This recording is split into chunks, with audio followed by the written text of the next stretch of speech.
Je suis professeur de français et de linguistique à l'Université de Londres, un des collèges de l'Université de Londres qui s'appelle Queen Mary. Et voilà quoi, ça fait 10 ans que maintenant que je travaille sur les questions de langue et de nationalisme en France, en Suède et de plus en plus au Québec aussi. Alors le Québec en fait est devenu ma spécialité ou mon domaine de recherche principal.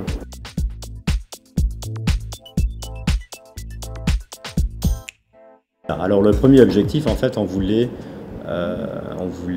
contrecarrer ou contrebalancer ou corriger un peu la mauvaise information ou la désinformation qui existe à l'égard du Québec ou surtout à l'égard des questions de langue et de nation au Québec, dans le monde anglophone et surtout aux États-Unis par exemple, mais aussi dans le Canada anglophone en particulier. C'est vrai qu'en Angleterre, en fait, les gens ne savent pas trop sur le Québec, alors on avait un objectif un peu différent, mais surtout on visait le marché nord-américain anglophone.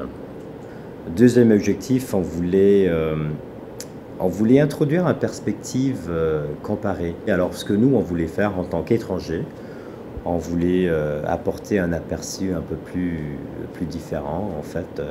Alors on compare, de temps en temps, on compare le Québec avec d'autres situations dans le monde, avec le Royaume-Uni, un peu avec l'Australie, puisqu'on vient de là-bas, aussi un peu avec la Suède, puisque à cause de ma recherche sur la Suède, les questions de langue et des nations en Suède, et aussi la France, bien sûr.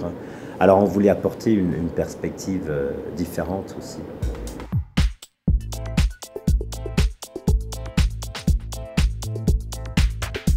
On parle beaucoup du modèle interculturel en fait, et on fait la distinction entre le modèle canadien de multiculturalisme qui insiste sur la diversité ethnique tout simplement, alors que le modèle québécois d'interculturalisme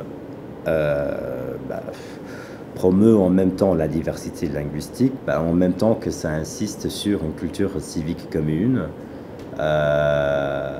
qui est basée sur la langue française aussi. Alors on insiste beaucoup plus sur une interaction entre les différents groupes, entre les groupes minoritaires eux-mêmes, mais aussi entre les groupes minoritaires et le groupe majoritaire d'origine canadienne-française.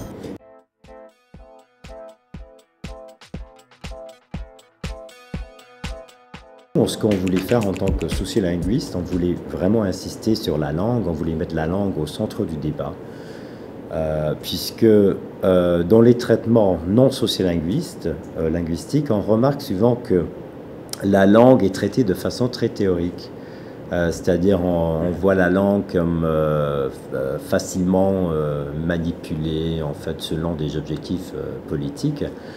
Alors qu'en fait, la langue est quelque chose de très important pour les francophones. Le français est très important pour les francophones. Alors on voulait insister vraiment sur l'importance de la langue et surtout sur la fonction identitaire de la langue pour les francophones de souche, si je peux utiliser ce terme. Souvent dans des traitements philosophiques ou politiques, en fait, on traite la langue de façon très théorique. Sans prendre en considération qu'on ne peut pas manipuler la langue comme ça, en fait. On parle dans le livre, en fait, du fait que pendant un certain moment, la politique linguistique officielle ici au Québec a essayé de détacher le français de la culture canadienne-française. Alors on voulait en sorte désethnéciser la langue, en fait. Alors que nous, on a montré, en fait, on ne peut pas facilement désethnéciser la langue, que ça n'a pas de sens, et en fait on ne devrait pas essayer de le faire non plus. On devrait reconnaître